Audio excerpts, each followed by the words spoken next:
I was standing in the kitchen of the Johnson family house in Macon, Georgia, helping Andre's mother wash greens for Sunday dinner when she said it. The kitchen was small, warm from the oven that had been running all day, smell of cornbread baking, sweet tea sweating in a pitcher on the counter. Outside the window over the sink, I could see the backyard, kids playing tag, men at the grill, aunts sitting in lawn chairs under the big oak tree, fanning themselves with funeral home fans.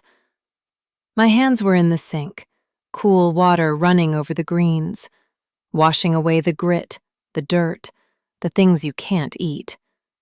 Loretta stood next to me, closer than I was used to, that southern proximity that means family or judgment or both. Baby, you need to act more black. The water kept running. My hands kept moving. But everything else stopped. The greens kept floating. Outside, kids kept laughing.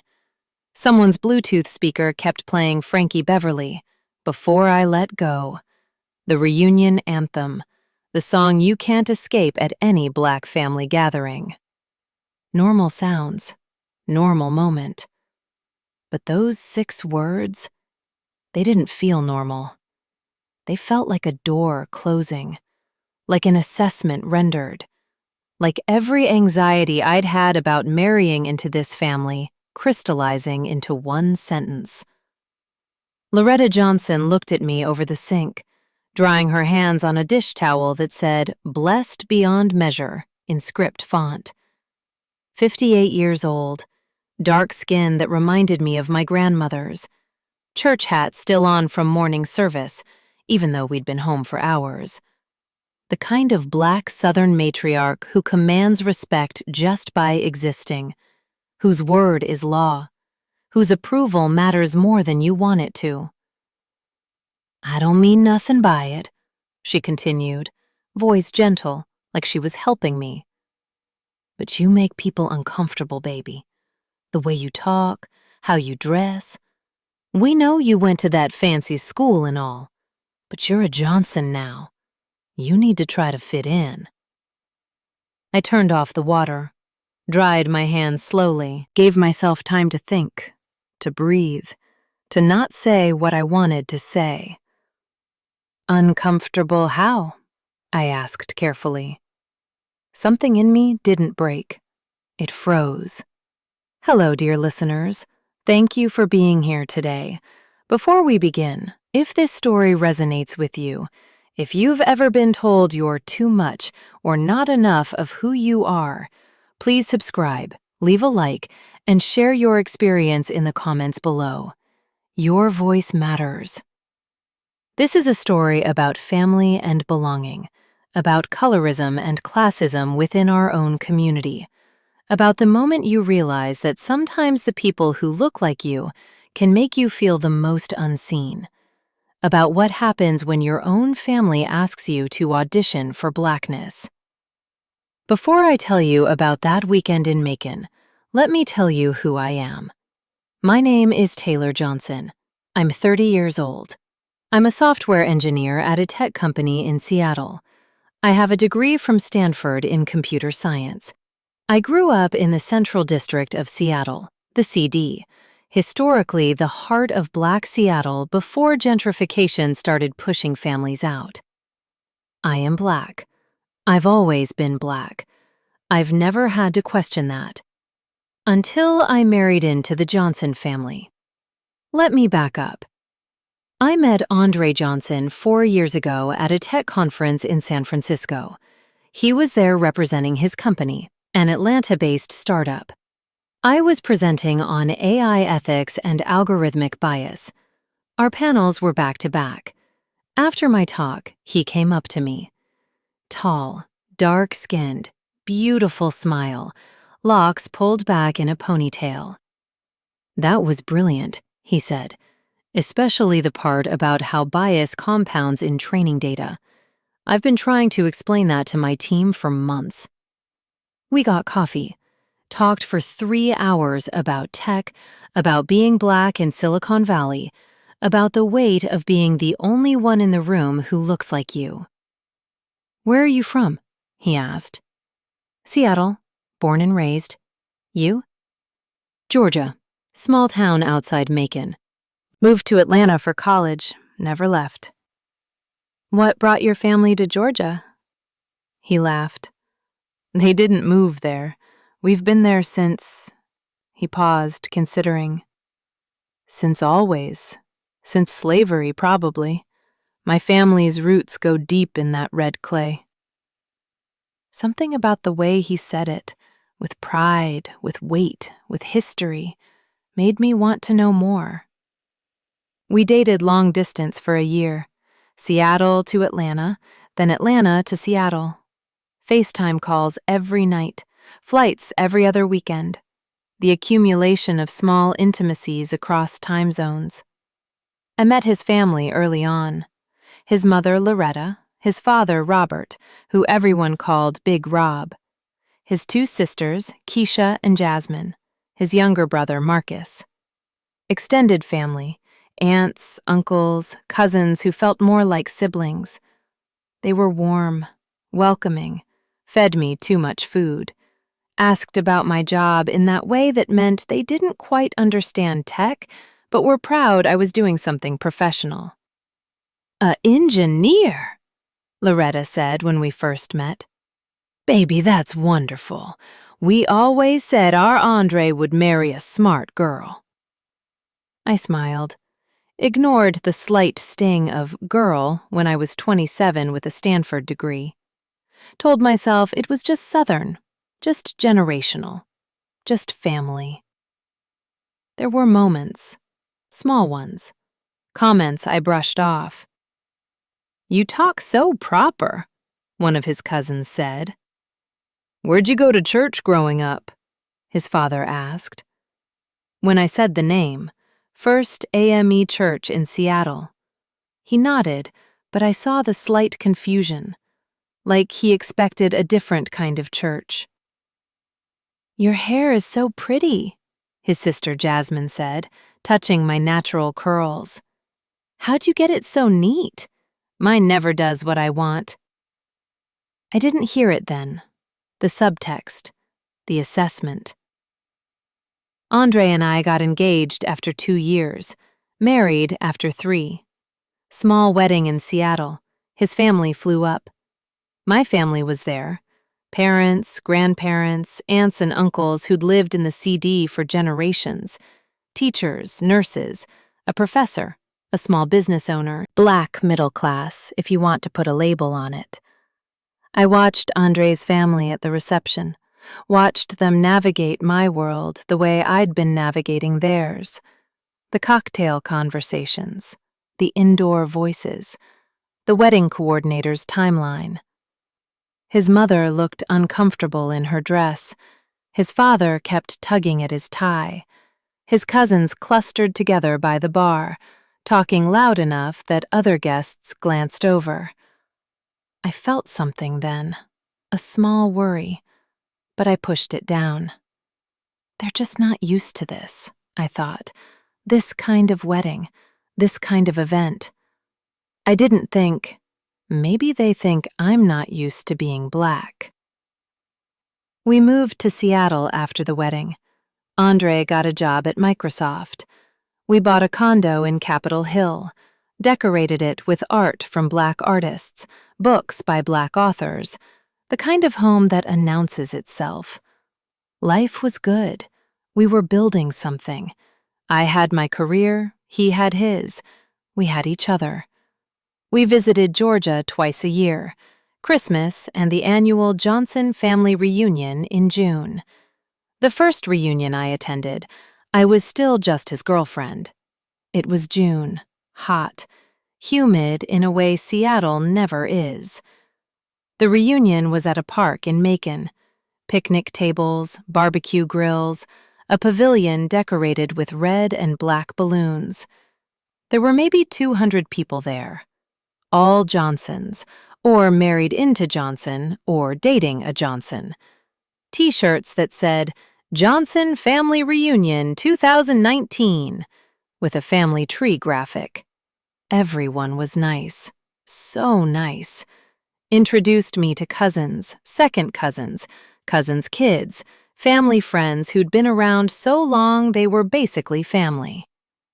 But I felt it, the assessment, the way eyes lingered on my light skin, my straight-ish curls when wet, the way I spoke. "This is Taylor," Andre would say, "my girlfriend. She's from Seattle." And people would nod, smile. "Seattle, that's nice. Long way from here." "She went to Stanford," he'd add proudly. And that's when something would shift. Small, subtle, a change in expression I couldn't quite name. "Stanford," they'd repeat. "Wow, that's real good." But it didn't sound like impressed. It sounded like something else. I told myself I was imagining it. The second reunion, we were engaged. The third, newly married. Each time the same dynamic, warm but distant, welcoming but assessing. This fourth reunion, June 2023, was different. Maybe because we'd been married a year and a half. Maybe because I wasn't a girlfriend anymore, not a fiancé, but a wife. A Johnson. Or maybe they'd always felt this way and just finally said it out loud. We drove from Atlanta to Macon on Friday afternoon. Andre's parents lived in a house on the south side, 3 bedrooms, yard full of hydrangeas his mother babied like children. The house smelled like pine sol and something cooking. Always something cooking. "Taylor!" Loretta hugged me when we arrived. "Baby, you look skinny. Andre, you feeding this girl?" "She feeds herself, Ma. She's an adult." "Well, she needs more feeding. Come on, I got some pound cake in the kitchen." I followed her inside. The house was exactly as I remembered. Family photos on every wall, Jesus paintings, a corner dedicated to Big Rob's Navy service.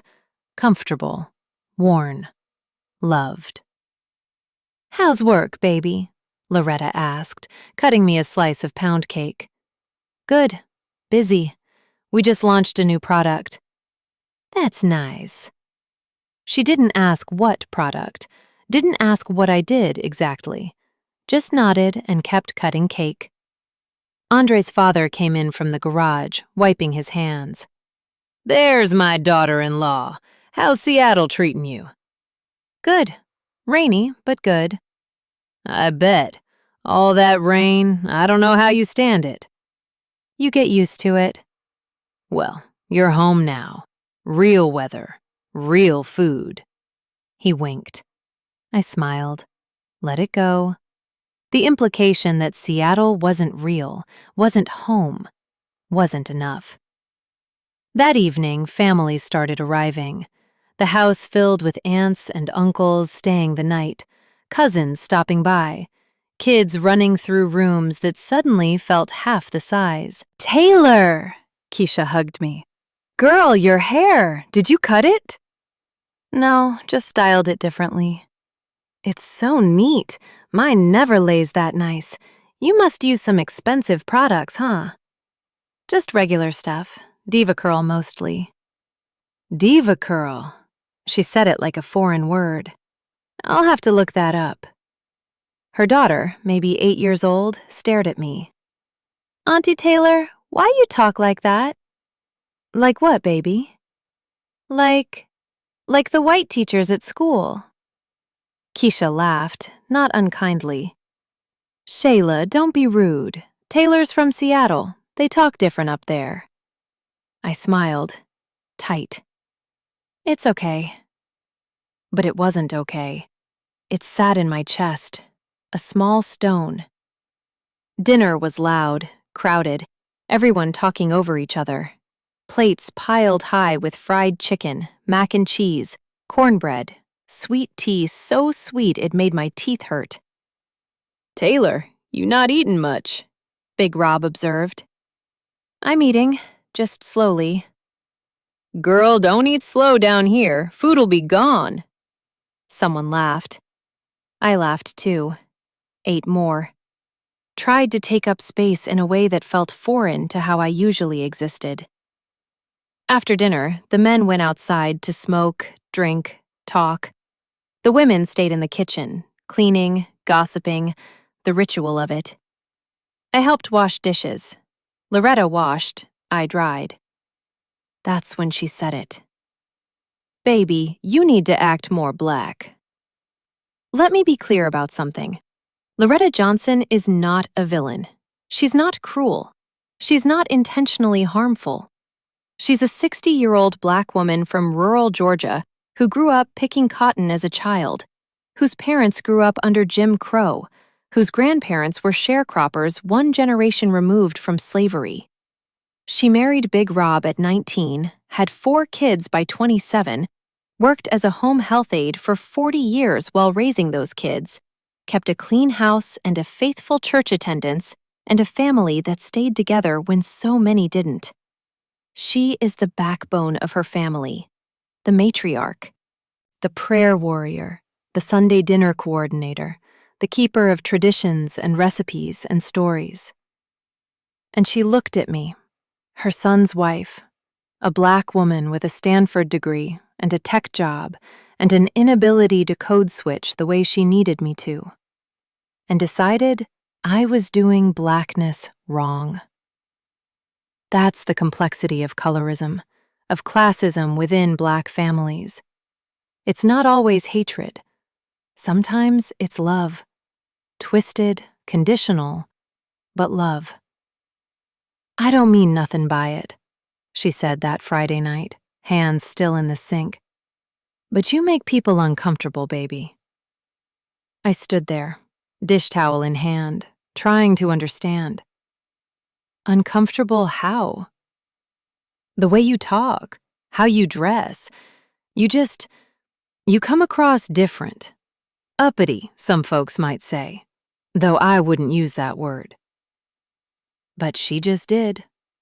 Used it to tell me other people thought it, while pretending she didn't. I went to college, I said carefully. I have a professional job. Is that what's making people uncomfortable? It ain't that you went to college, baby. It's how you act about it. Like you different from us. I don't act like that. You do, though. Maybe you don't mean to, but when you talk, it's real proper. When you dress, it's real neat. Like you trying to prove something.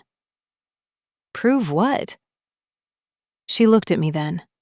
Really looked. And I saw it in her eyes. The assessment. The conclusion she'd reached. That you one of them. Them who? She didn't say white people. Didn't have to. The implication sat between us like a third person. I'm black, I said. My voice stayed level. I've always been black. Nothing I do changes that. I know that, baby. But it's how you black that matters. See, we Johnson women, we got a certain way. We strong. We loud when we need to be. We don't take no mess. And you... She paused, searching for words. You too quiet, too polite. You make people feel like they gotta watch what they say around you. Maybe because I expect respect? Respect's fine, but you gotta give it to get it, and acting like you better than folks ain't respectful. I don't act like I'm better than anyone. You do, though. Even right now, the way you holding yourself, the way you correcting your words. I don't. I've always. Baby, we say I ain't around here. We say y'all. We loosen up. We family. I felt something shift in my chest, something cold, something that would grow colder over the next 2 days. So you want me to, what, talk differently? To prove I'm black enough for the Johnson family? Not black enough. She looked almost hurt that I'd say it that way. Just black like us. We got a culture, baby, a way of being. And you ain't from here. You from Seattle. You went to that fancy school. You talk like a newscaster. That's fine for your world. But this is our world. And if you gonna be a Johnson, you need to try to fit in. I dried the last dish, set it down, folded the towel with hands that wanted to shake but didn't. I'll try, I said. I don't know why I said it. Maybe to end the conversation. Maybe because I was 26 when I met this family and learned early that disagreeing with Southern matriarchs gets you nowhere. Maybe because part of me, a small, shameful part, wondered if she was right. She smiled, patted my arm. That's all I'm asking, baby. Just try. You'll see. Once folks see you loosening up, acting more like us, they'll warm up to you real quick. I went outside, found Andre by the grill with his father and uncles, drinking beers, laughing about something. Hey, baby, he said when he saw me. You okay? You look upset. Your mother just told me I need to act more black. I said it loud enough that his father heard, his uncles heard. They went quiet. Then Big Rob laughed, not unkindly, but dismissive. Taylor, don't take Loretta too serious. She just means fit in. You know, relax a little. I am relaxed. You know what I mean. You're stiff. You always look like you had a job interview. Just be yourself. I am being myself. Andre put his arm around me, pulled me aside away from the men. Baby, I know Ma can be a lot, but she doesn't mean anything by it. She's old school. And you gotta understand, you're different from what they're used to. Different how? You know. You're educated, you're from the West Coast, you grew up different. They're not used to black folks who… He stopped. Who what? Who present the way you do. That's all. So I present wrong? I didn't say that. You implied it. He sighed, looked back at the men who'd resumed talking, pretending not to listen. Can you just try, for this weekend, try to be a little more loose? Laugh louder, talk more casual. It'll make things easier. Something in me didn't break. It froze. That night, lying in Andre's childhood bedroom, twin bed, posters from his high school years still on the walls, the smell of his mother's air freshener permeating everything, I couldn't sleep. Andre snored next to me, peaceful, unbothered. I stared at the ceiling and thought about what his mother had said, what his father had said, what Andre had asked me to do. Act more black, be more loose, fit in. As if my blackness was a performance I was doing incorrectly, as if there was a right way and wrong way to be black, and I'd chosen wrong. I grew up in the Central District. My parents both grew up in the CD. My grandparents moved there in the 50s during the Great Migration, came up from Louisiana looking for work, for opportunity, for a place their kids could go to good schools and not face the same violence they'd faced down south. My grandfather worked at Boeing. My grandmother was a teacher. They bought a house, raised 4 kids, sent them all to college. My father became a nurse, my mother a social worker. They raised me and my brother in that same house, in that same neighborhood, with blackness as our foundation, but opportunity as our ceiling. I went to Seattle Prep, a private Catholic school, because my parents believed in education above all else. Then Stanford, because I was good at math and science and tested well and worked my ass off. I never thought about whether that made me less black, never questioned it, until now. Saturday morning started early.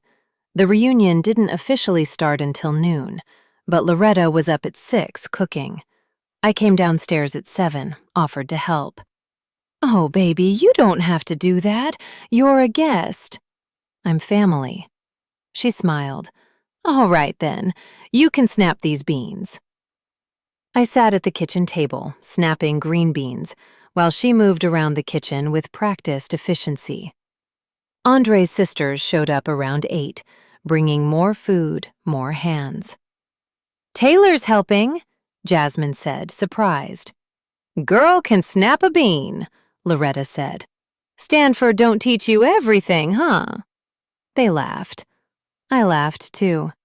Tried to make it feel natural. Keisha sat down next to me. "So, Taylor, you gonna sing at the talent show tonight?" "Talent show?" "Girl, yes! We do it every year.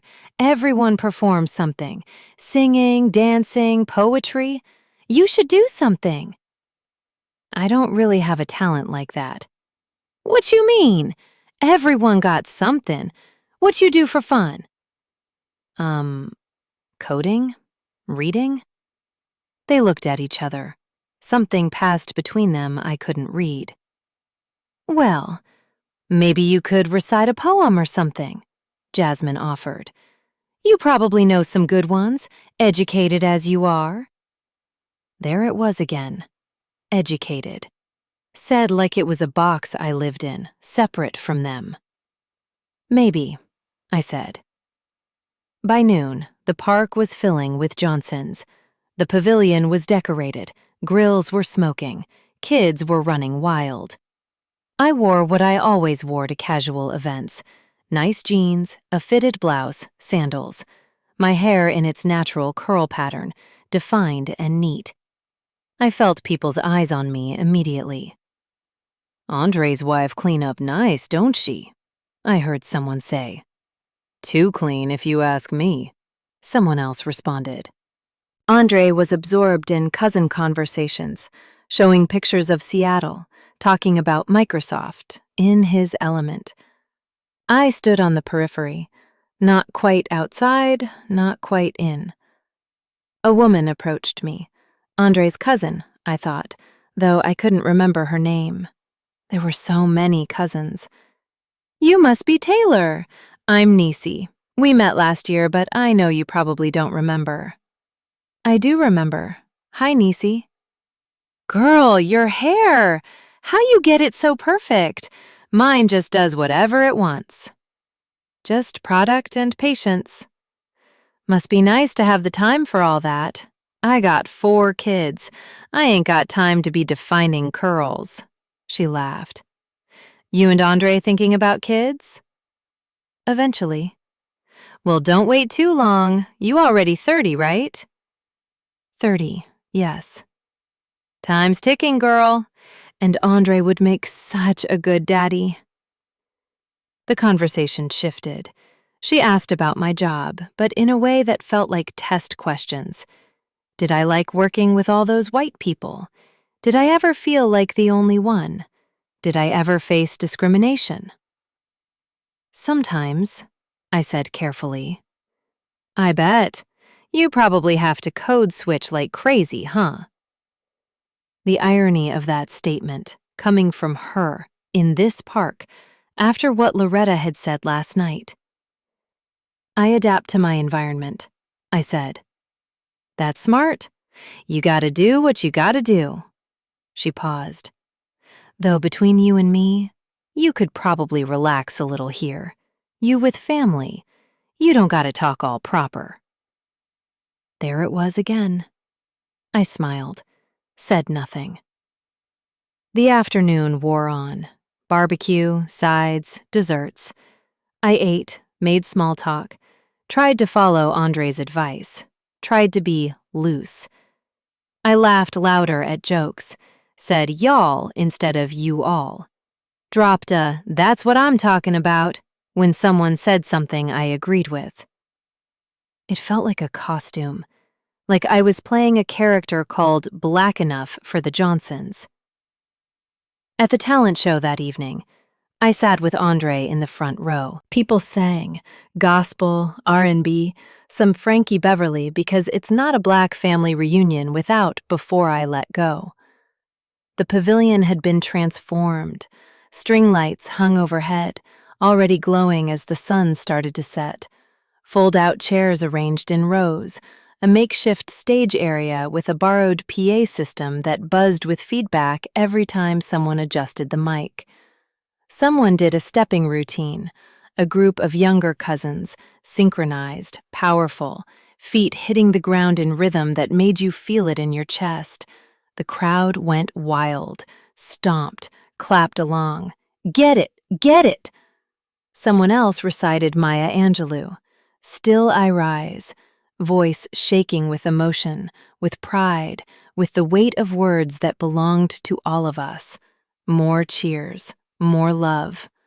Kids did TikTok dances, wobbly but enthusiastic. Parents filming on phones, grandparents confused but clapping anyway. Everyone had something. Everyone belonged to this moment. Then Andre's Uncle Robert got up with a mic. I felt it before he said it, the way his eyes scanned the crowd and landed on me, the smile that wasn't entirely kind. All right, we got a special guest this year. My nephew Andre brought his wife Taylor all the way from Seattle. Taylor, come on up here and show us what you got. My stomach dropped. Andre nudged me, oblivious. Go on, baby, do something. I don't have anything prepared.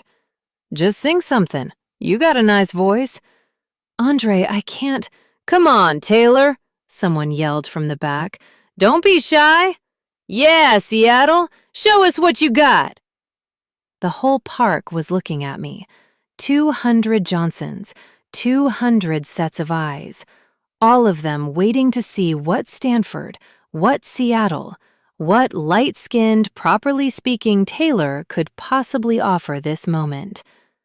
I felt my face get hot, felt my hands start to shake, felt the weight of every assumption they'd made about me coalesce into this single moment. Perform, prove, show us you belong.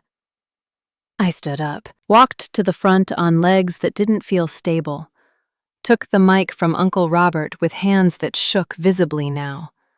The mic was warm, damp from other people's hands. The speakers crackled.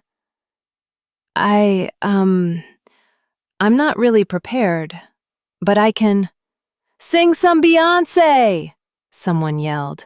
Or some gospel. You know, His Eyes on the Sparrow. I knew it, knew every word, sang it in church growing up. But I couldn't access that now, couldn't reach past the panic. Probably don't know no church songs, someone muttered, loud enough to carry. Probably got raised bougie. My throat tightened. I looked at Andre. He was smiling, encouraging, completely unaware that I was drowning. I'll sing a little Mary J. Blige, I said. Voice too quiet, too tentative. Be Without You? I started singing, tried to remember the words, the melody. My voice came out thin, careful, the way I sing when I'm self-conscious, when I'm not sure if I'm allowed to take up space. Church choir level, karaoke level, adequate but not memorable. I could feel it, the judgment, the assessment, the conclusion being drawn. When I finished, people clapped. Polite. The kind of clapping you do when someone tried and you don't want to be mean. That was nice, Uncle Robert said, taking back the mic. His voice had that edge to it, that southern politeness that masks criticism. Taylor's got a little voice on her, though she sing a little proper, don't she? Like she had a wedding or something. People laughed, genuinely laughed. I smiled. Had to. What else could I do? Stand there and cry? Argue that singing properly isn't a crime? I walked back to my seat on legs that felt wooden. Andre squeezed my hand. You did good. But I didn't. I failed some test I didn't know I was taking, and everyone knew it. After the talent show, as the sun set and people started leaving, Andre's grandmother approached me. Mama Jean, they called her. 86 years old, matriarch of matriarchs. She took my hand. Her skin was thin, soft, warm. You a nice girl, baby, she said. Real nice. Educated, pretty. Andre done good. Thank you, Mama Jean. But let me tell you something, baby. She pulled me down so I could hear her better. You need to learn how to be black like us. I know you think you black, and you are, but you ain't our kind of black. And if you gonna be a Johnson, you need to figure out how to be our kind. Something in me didn't break. It froze. That night, back at Loretta's house, everyone asleep, I sat on the back porch in the Georgia humidity and let myself feel it. The cold. Not anger. Not hurt, exactly. Something colder. Something that crystallized every microaggression, every assessment, every moment over the past 4 days where I'd been found wanting. You know what it's like to be told you're not black enough. By white people, it's expected. It's racism. It's ignorance. It's something you can name and fight. But by other black people? By your husband's black family? That's different. That's internal. That's a betrayal that doesn't have a name.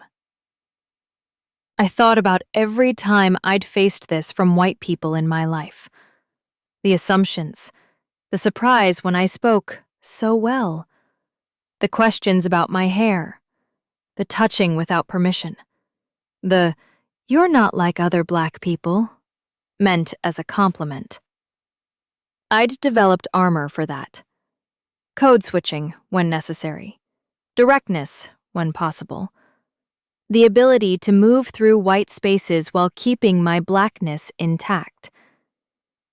But I'd never needed armor for black spaces. Never thought I would. And yet here I was, in a house full of black people, with a black husband sleeping inside, feeling more unseen than I'd ever felt in any white corporate office. The freeze was complete now. I could feel it settling into my bones. My phone was in my hand. I'd been taking notes all day.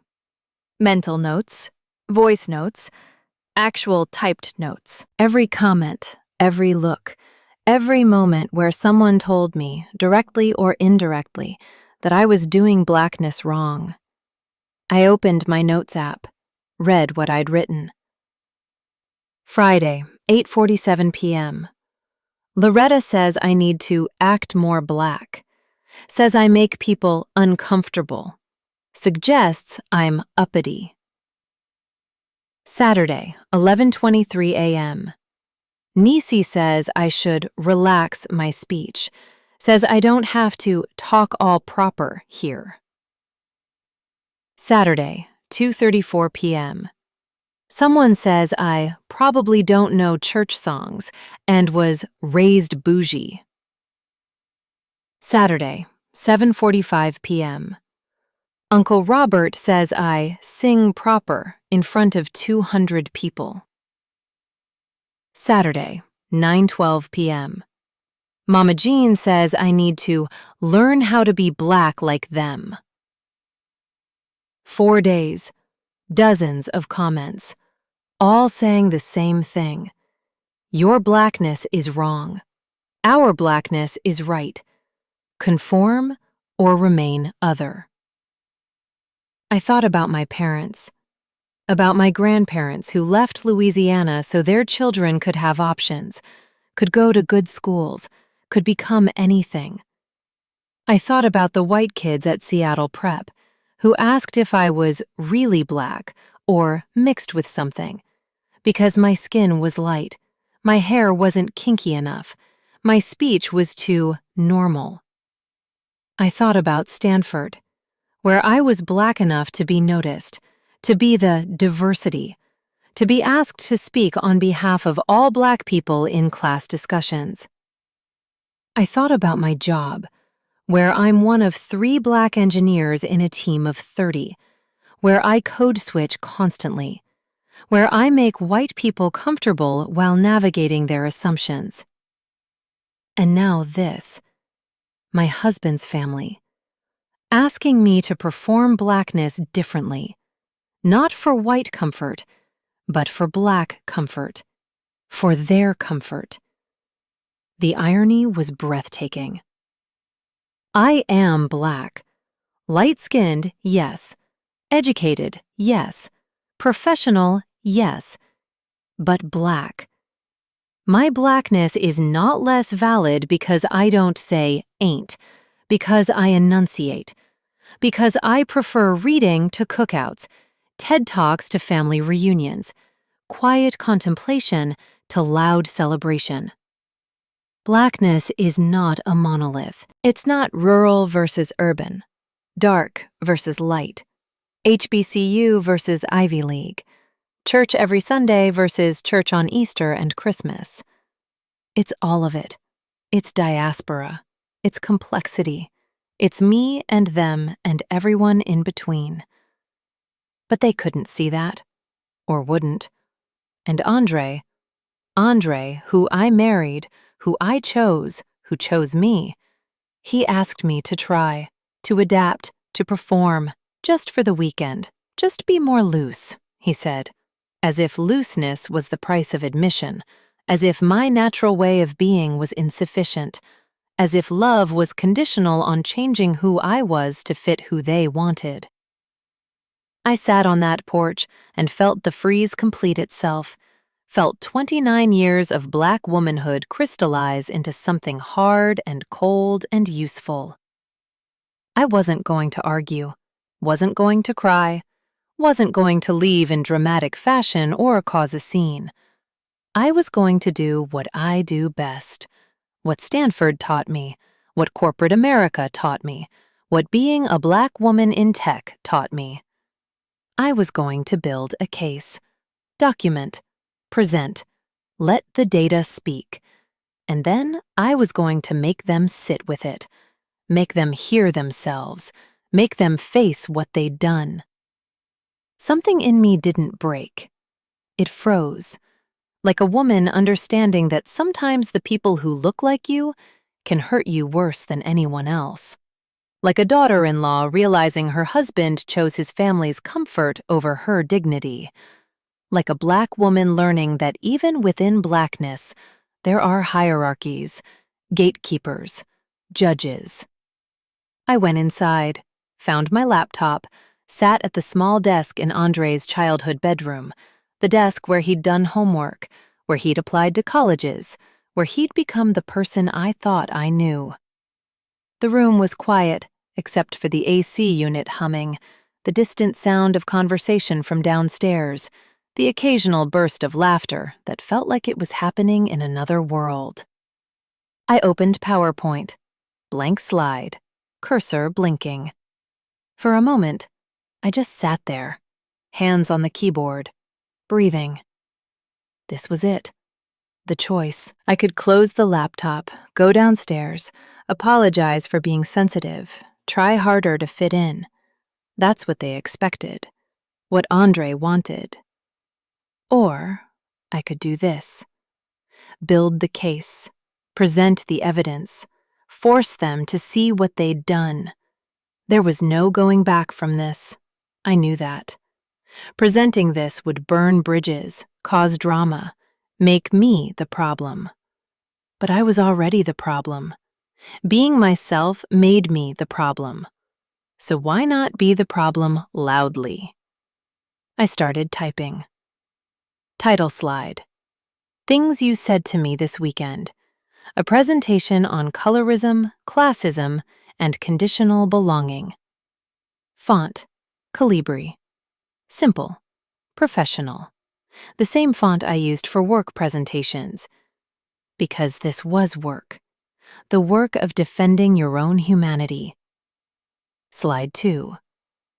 Over the past 72 hours, I was told I need to act more black. Here's what that looked like. I pulled up my notes app, started copying quotes, timestamped them, attributed them, made each one its own slide. Each quote was a small violence. Reading them all together, laid out methodically, it was overwhelming. You talk too proper. You make people uncomfortable. You need to learn to be black like us. Probably don't know church songs. She sing a little proper, don't she? On and on, dozens of moments, each one small enough to dismiss alone. Together, impossible to ignore.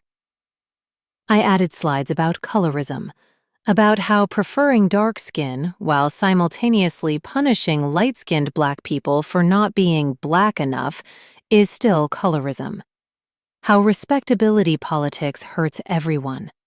How policing each other's blackness is doing white supremacy's work for free.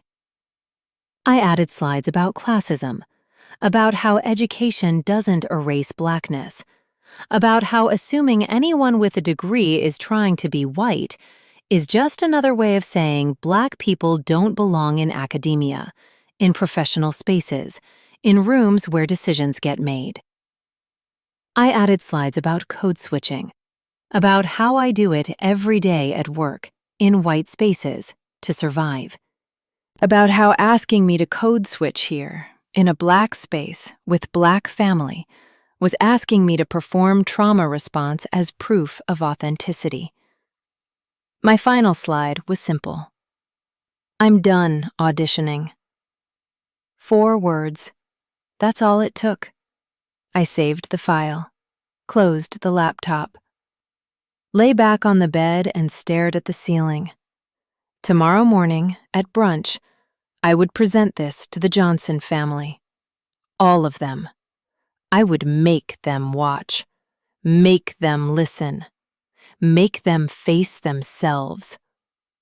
And then I would leave, with Andre or without him.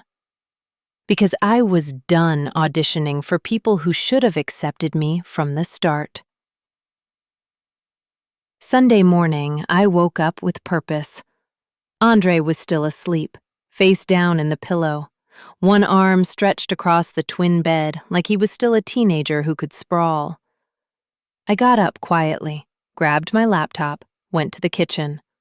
Loretta was already there, of course, making coffee, preparing for the Sunday post-reunion brunch that was tradition. Morning, baby. You're up early. Couldn't sleep. The heat. I bet. Seattle don't get this hot, huh? No, ma'am. I made coffee, sat at the table, opened my laptop. You working? Loretta asked. Baby, it's Sunday, day of rest. Just preparing something for later. For what? For brunch. I thought I might say a few words, if that's okay. Her face lit up. Oh, that's wonderful. We always do a little testimony time before we eat. You can share then. I'm sure folks would love to hear from you. I smiled. I'm sure they will. I spent the morning building my presentation. Methodical, precise. The way I approach any problem in tech. Define the problem, gather data, analyze, present solutions. The problem. The Johnson family had spent the weekend policing my blackness. The data. Every comment, every look, every moment I documented. The analysis. What those comments revealed about colorism, classism, and conditional love within black families. The solution. Boundaries. Respect. Acknowledgement. I created slides, Simple, clear, effective. Slide 1. Title. Slide 2. Over the past 72 hours, I was told I need to act more Black. Here's what that looked like. Slide 3 to 10. Direct quotes. Time-stamped. Attributed. You need to act more Black. Loretta Johnson, Friday, 8:47 p.m. You talk too proper. Niecy Johnson, Saturday, 11:23 a.m. She probably don't know church songs, probably got raised bougie. Unknown family member, Saturday, 2:34 p.m. You sing a little proper, don't you? Like you at a wedding or something. Robert Johnson Sr., Saturday, 7:45 p.m. You need to learn how to be Black like us. Mama Jean Johnson, Saturday, 9:12 p.m. Each slide I added context, what I was doing when it was said, who was present, how it made me feel. Slide 11. Let's talk about colorism. I included definitions, statistics about how colorism operates within Black communities, studies showing preference for lighter skin while simultaneously policing light-skinned Black people for not being Black enough. Slide 12. Let's talk about classism. Educational disparities, the myth that educated Black people are less authentically Black, the punishment of Black excellence when it doesn't look like what we expect. Slide 13. Let's talk about code switching. How all Black people code switch constantly in white spaces, how exhausting it is, how I'd hoped family would be a place I didn't have to, how asking me to code switch here in a Black space to perform a different kind of Blackness was just as exhausting. Slide 14. What you're really asking me to do. A list. Talk less white, as if clear diction is white. Dress less preppy, as if being neat is a racial signifier. Be less educated, as if intelligence is performative. Perform a version of Blackness that makes you comfortable. Slide 15. Here's what I need you to understand. Blackness is not a monolith. My Blackness is not less valid than yours.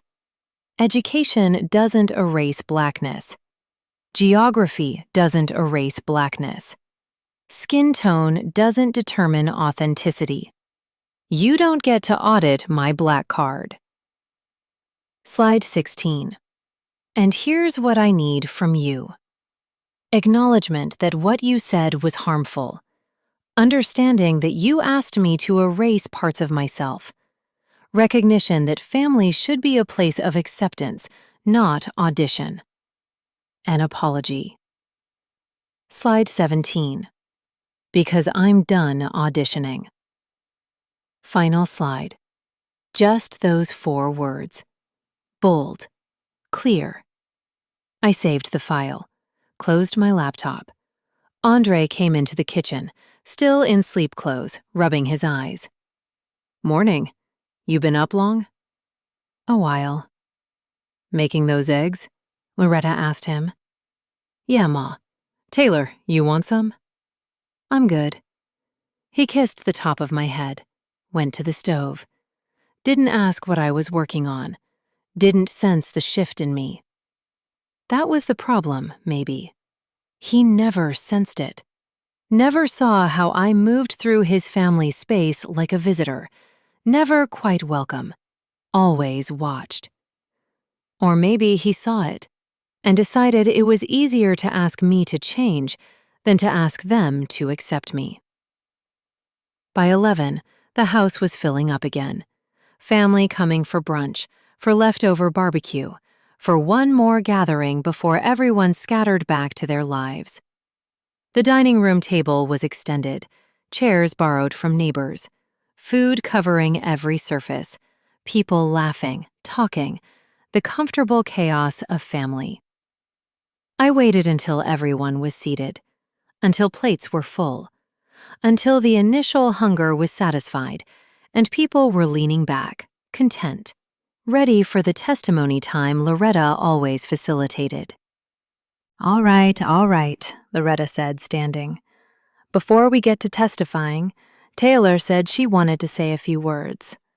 Taylor, baby, come on up. I stood, held my laptop, walked to the head of the table where Loretta had been standing. Andre looked confused. Baby, what? Just listen, I said. I opened my laptop, connected it to the TV on the wall. Loretta used it for church services and family videos. The HDMI cable was right there, coiled neatly. She was organized like that. Everything in its place. Except me. I'd never had a place here. The title slide appeared on the TV, large, impossible to ignore. Things you said to me this weekend, a presentation on colorism, classism, and conditional belonging. The room went quiet. Forks stopped mid-bite. Conversations died mid-sentence. What the hell is this? Big Rob asked, setting down his sweet tea. This, I said, voice steady, is me teaching you something. Since you all spent the weekend teaching me how to be black, I thought I'd return the favor. I clicked to the next slide. Over the past 72 hours, I was told I need to act more black. Here's what that looked like. Slide 3. Loretta's quote. You make people uncomfortable. The way you talk, how you dress. Loretta's hand went to her chest. Baby, I was just trying to help. Please hold questions until the end, I said. Professional. Calm. The way I run meetings at work. Slide 4. Niecy's comment. You don't have to talk all proper here. Slide 5. Uncle Robert at the talent show. She sing a little proper, don't she? Like she at a wedding or something. His face went red. Now wait, I was just joking. Everyone was laughing. Let me finish, I said. Voice calm. Clear. The voice, they said, was too proper, too white, too not them. The room was silent now. Hostile silent. Uncomfortable silent. I went through each slide, quoted each comment, time-stamped them, gave context. Slide 8. Anonymous family member. Probably don't know church songs. Probably got raised bougie. Slide 9. Mama Jean. You need to learn how to be black like us.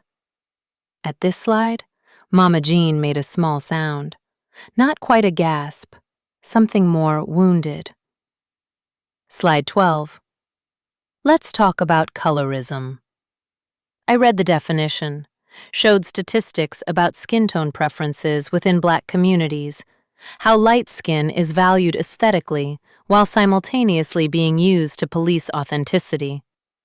Y'all prefer light-skinned women for dating, for marrying, I said. But when a light-skinned woman shows up, educated and professional, you punish her for not being black enough. That's colorism. That's still harm. Faces around the table shifted, confused to uncomfortable to defensive. Slide 14. Let's talk about what you're really asking me to do. The list appeared. Talk less white, as if diction is racial. Dress less preppy, as if being neat is white. Be less educated, as if black people don't belong in higher education. Perform a version of blackness that makes you comfortable. That's not fair, Keisha said quietly. We wasn't saying all that. You were, maybe not in those words, but that's what every comment added up to. Slide 16. What I need from you. Acknowledgement, understanding, recognition, apology. Final slide. I'm done auditioning. The presentation ended. The TV showed my laptop desktop, a photo of me and Andre on our wedding day, both of us smiling, hopeful, not knowing what was coming. The silence was deafening. No one ate. No one moved. Andre's face was unreadable. Shock, maybe, or anger, hard to tell. Loretta looked stricken, like I'd slapped her, like I'd betrayed her in her own home. Mama Jean, sitting in the corner by the window, had tears running down her face. She wasn't wiping them. Just let them fall. I am black, I said finally, closed my laptop. I have always been black. I don't need to prove it to you. And a family that makes me audition for belonging is not a family I need to belong to. I looked at Andre. I'm driving back to Atlanta tonight. You can come with me or you can stay. Your choice. I walked out of that dining room, out of that house, into the Georgia heat that suddenly felt cooler than the room I'd left. Andre followed me to the car. Taylor, what the fuck? You couldn't have talked to me first? Like you talked to me before asking me to change who I am? I didn't ask you to, you did. You asked me to be loose, to fit in, to try. And I did try, Andre. I tried so hard this weekend to be what they wanted. And it was never enough. They're just old-fashioned.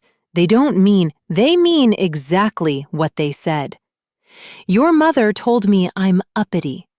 Your grandmother told me I need to learn how to be black like them. Your uncle humiliated me in front of 200 people. And you? You asked me to take it, to smile, to adapt. Because I knew this would happen. I knew if you pushed back, it would cause problems. So you chose their comfort over my dignity. He opened his mouth, closed it, opened it again. That's not fair. Isn't it? We stood there in the driveway, Georgia heat shimmering off the asphalt, cicadas screaming in the trees. Are you coming with me or not? I asked.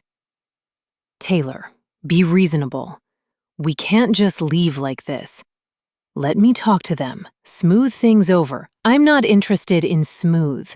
I'm interested in respect. And if you need to smooth things over, if you need to apologize for me demanding basic respect, then you've already chosen. I got in the car, started the engine, waited. Andre stood there, torn, looking between me and the house. I'll call you later, he finally said. Let me handle this.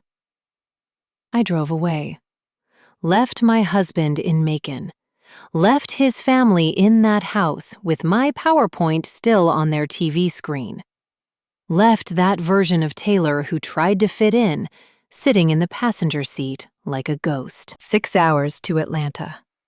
I cried for the first 30 minutes. Then I stopped, put on music, drove in silence the rest of the way. When I got home, our home, the condo we'd bought together, I packed a bag. Not permanently, just options, just in case. Andre didn't call that night, or the next day. He showed up Tuesday afternoon, looked exhausted, ashamed, maybe a little angry. We need to talk, he said. We do. Andre came inside our condo like he wasn't sure he was welcome. Which, fair. I wasn't sure either. I'd spent 2 days alone, working remotely, mechanically, code that mostly functioned. Eating because I remembered to, not because I was hungry. Sleeping in the bed we shared, but it felt too big, too empty. Too much like a decision I hadn't wanted to make. How was the drive back? He asked. Fine. Taylor, let me talk first, I said. You can talk after. He nodded, sat on the couch. I stayed standing, needed the height, the distance. I have been your wife for a year and a half, I started. In that time, I have flown to Georgia 6 times. I have attended every family function you asked me to attend. I have eaten your mother's food, complimented her cooking, helped in her kitchen. I have been polite to your cousins, respectful to your elders, patient with your family's questions about my job, my education, my life. I know. I'm not done. I have code switched more in Georgia than I have in my entire career in tech. I have made myself smaller, quieter, less than I am, because you asked me to. Because you said it would make things easier. Because I loved you, and I thought love meant compromise. Andre's face was pained, but I couldn't stop for his pain. Not yet. But this weekend, your family crossed a line. Multiple lines. They didn't just ask me to compromise. They asked me to fundamentally change who I am. They told me, repeatedly, that my blackness was wrong, that I wasn't black enough, wasn't black in the right way, needed to learn to be black like them. They didn't mean it like that. They did. They absolutely did. And you know what the worst part is? You let them. You heard your mother tell me to act more black, and you told me to relax. You heard them question my authenticity all weekend, and you asked me to try harder to fit in. You chose their comfort over my dignity. Every single time. That's not what I was doing. Then what were you doing? He stood up, paced, ran his hands over his locks, a nervous gesture I'd seen 100 times. I was trying to keep the peace. You don't understand how my family is. If you come at them directly, if you challenge them, they shut down. I've been managing that dynamic my whole life.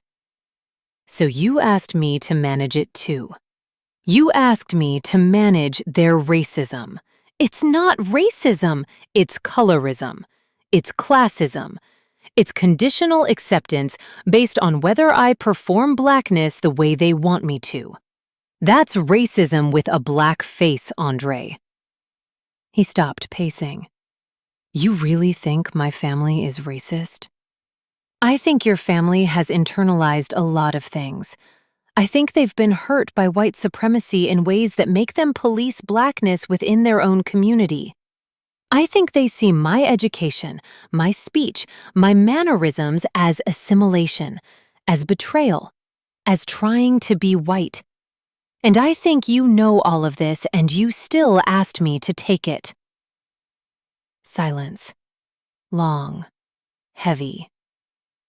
My mother called me, he finally said. After you left. She was crying. Said you humiliated her. Said you made the whole family feel like they were being attacked. I presented facts. If facts felt like an attack, maybe they should examine why. She said she was just trying to help you. That she saw you struggling to fit in and wanted to give you advice. Advice would be, here's how we do things in Georgia. What she gave me was judgment. There's a difference.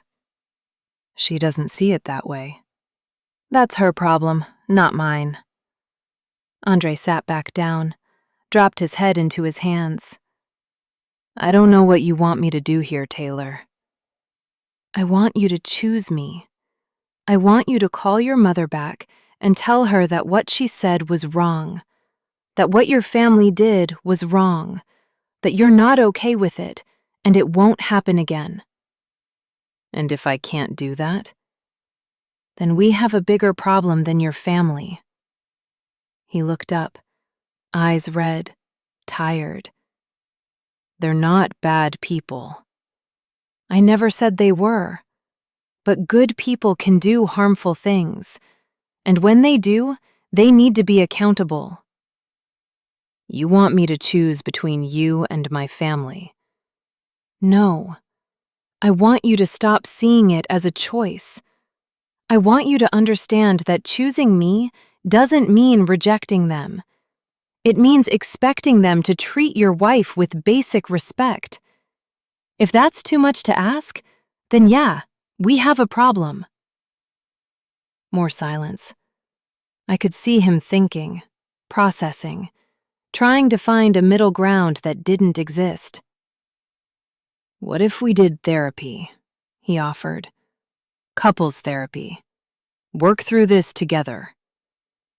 Therapy only works if both people think there's a problem. Do you think there's a problem? "I think we're having communication issues." Communication issues. That's what you're calling this. What would you call it? I'd call it you failing to protect me from your family's colorism. I'd call it you prioritizing their feelings over mine. I'd call it me realizing that maybe you married me despite my education and my speech and my proper way of being, not because of it. That maybe you've been hoping I'd change, hoping I'd become more like them, hoping I'd eventually fit the mold of what a Johnson woman should be. That's not. He stopped, thought. I never wanted you to change. But you asked me to. For a weekend. I asked you to adapt for a weekend. And what happens at the next family reunion?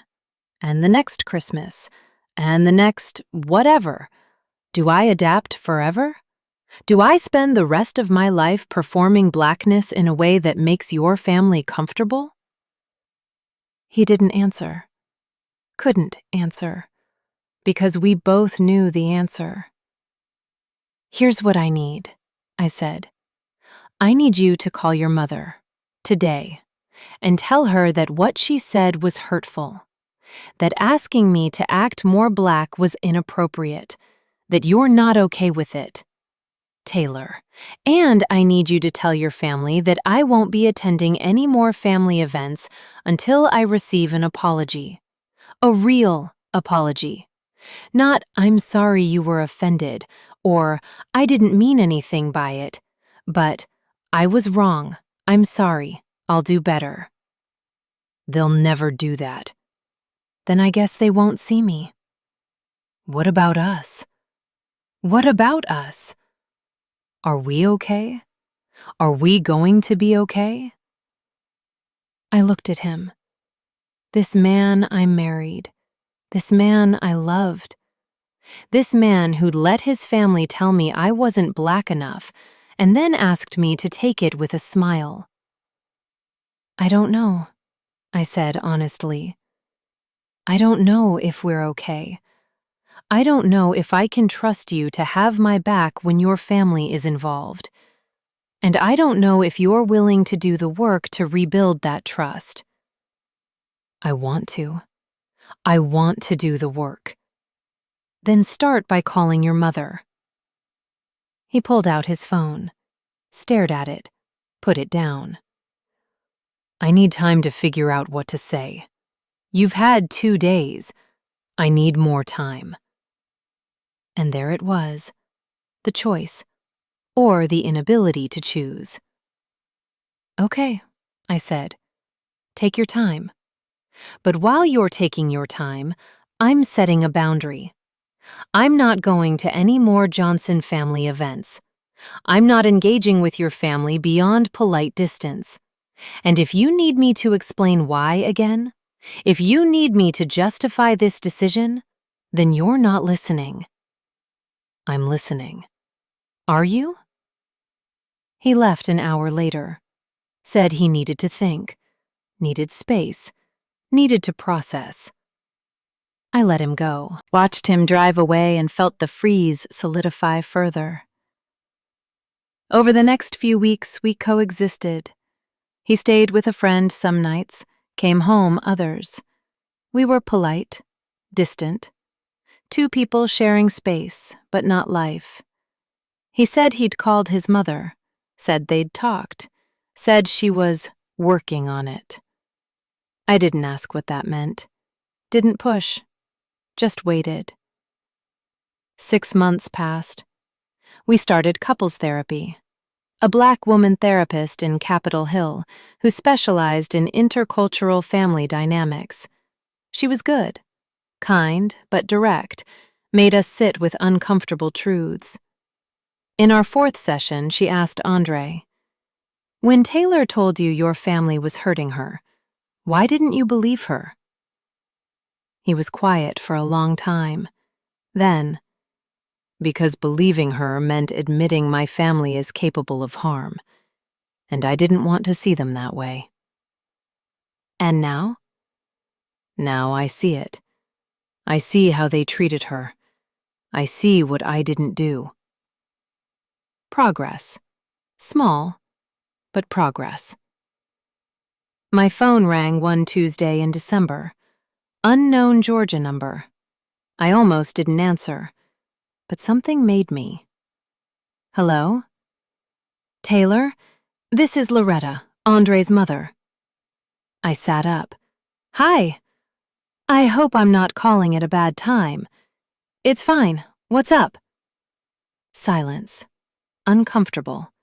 Then, "I wanted to talk to you about what happened in June." "Okay."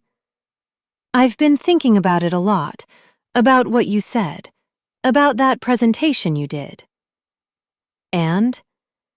"And I think maybe I didn't understand what I was asking you to do, or how it made you feel." This wasn't an apology. Not quite. But it was close. "I'm listening," I said. "I grew up different than you, in a different time, a different place, and when I was growing up, acting a certain way could keep you safe. Talking a certain way meant fitting in. And I thought I was helping you, trying to protect you from standing out too much." "But I'm not in Georgia in the 60s, Loretta. I'm in Seattle in 2023, and standing out isn't dangerous here. It's just who I am." "I know that now, or I'm trying to know it. Andre talked to me, really talked. And Jean, Mama Jean, she told me she's been thinking too, about what she said to you." "What did she say?" "She said telling you to learn to be Black like us was wrong, that there's lots of ways to be Black, and your way is just as right as ours." I felt something crack in my chest. Not the freeze melting, but a small fissure, light getting through. "That means a lot," I said. "Tell her that means a lot." "I will. And Taylor, I'm sorry for what I said, for how I made you feel. You didn't deserve that." There it was, the actual apology. "Thank you," I said. "I appreciate you saying that." Does this mean you'll come to Christmas? The family would really like to see you." I thought about it. Thought about whether sorry was enough. Whether one phone call erased 6 months of hurt. "I'll think about it," I said. "Let me talk to Andre. We'll see." We hung up. I sat there with my phone, feeling something I hadn't felt in 6 months. Hope. Maybe. Or the possibility of it. I didn't go to Christmas in Georgia. Not because I was punishing them. Not because I couldn't forgive. But because 6 months wasn't enough time. One phone call wasn't enough conversation. An apology wasn't the same as understanding. And I needed to know that understanding had really happened. Andre and I kept going to therapy, kept having the hard conversations, kept unpacking colorism, classism, what it means to be Black in different contexts, what it means to protect your spouse. He started seeing it, really seeing it. The ways his family had asked me to perform, to change, to be someone I wasn't. The ways he'd enabled it by asking me to adapt, to try, to just get through the weekend. "I'm sorry," he said in therapy one day. "I'm sorry I didn't protect you. I'm sorry I made you feel like you had to change to be accepted. That was wrong." Our therapist looked at me. "What do you need to hear from Andre?" "I need to hear that it won't happen again," I said. "That if his family crosses a line, he'll say something. That I don't have to fight those battles alone." "I will," Andre said.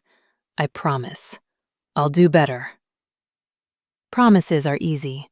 Actions are hard. But he started showing up. When his mother called and made a comment about my hair, he said, "Mom, that's not appropriate." When his sister asked if I was still upset about that reunion thing, he said, "She has every right to be upset. What happened was wrong." Small moments, but they added up.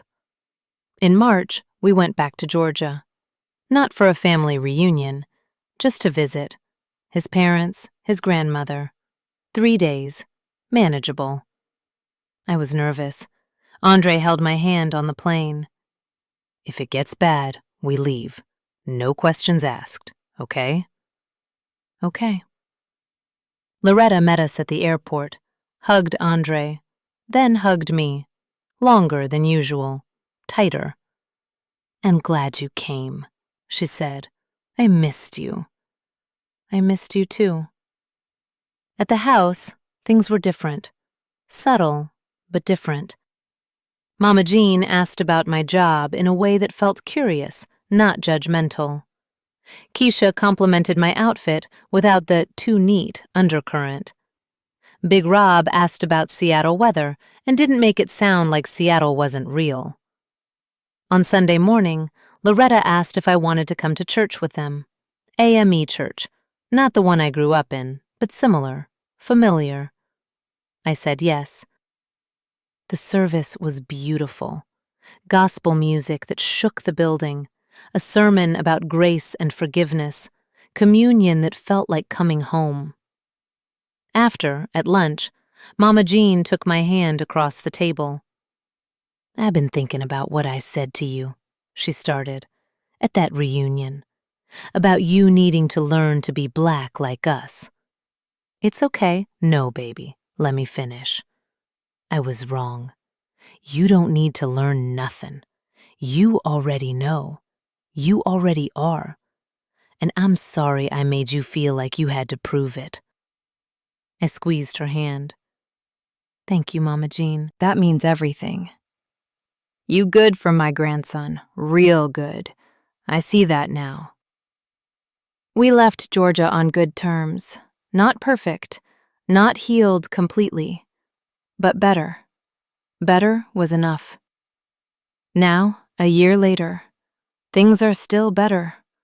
Not perfect. We have relapses, comments that sting, moments where I have to remind people that my blackness isn't up for debate.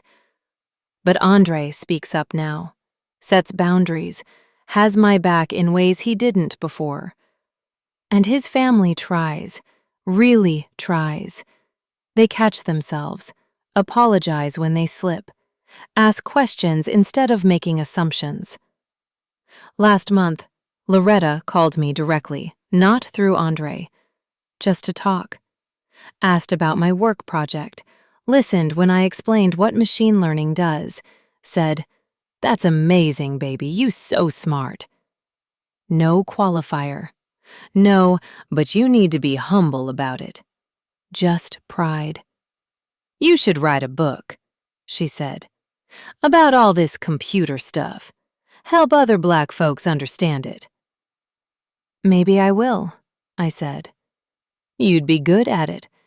You got a way of explaining things so people understand. That's a gift."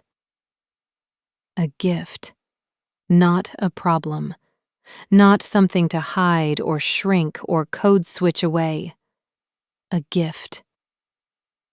I think about that weekend in Macon sometimes. About standing in front of 200 Johnsons with my PowerPoint, my data, my refusal to shrink. I think about the silence in that dining room, the way every person had to sit with their own words reflected back at them, the way Mama Jean cried, not because I'd attacked her, but because she saw herself clearly for the first time. I think about the drive back to Atlanta, 6 hours alone in the car, windows down, letting Georgia heat and humidity and exhaustion wash over me. Crying for the first 30 minutes, then stopping, then just breathing, just driving, just existing without performance. That drive felt like shedding skin, like emerging from something that had been too small for too long. It could have ended everything: my marriage, my connection to Andre's family, my hope of belonging, but it didn't. It changed everything instead. Because I learned something important. Belonging doesn't mean erasing yourself. It means being seen for who you are and accepted anyway. And if a family can't do that, if they ask you to audition, to perform, to prove, then that's not belonging. That's tolerance.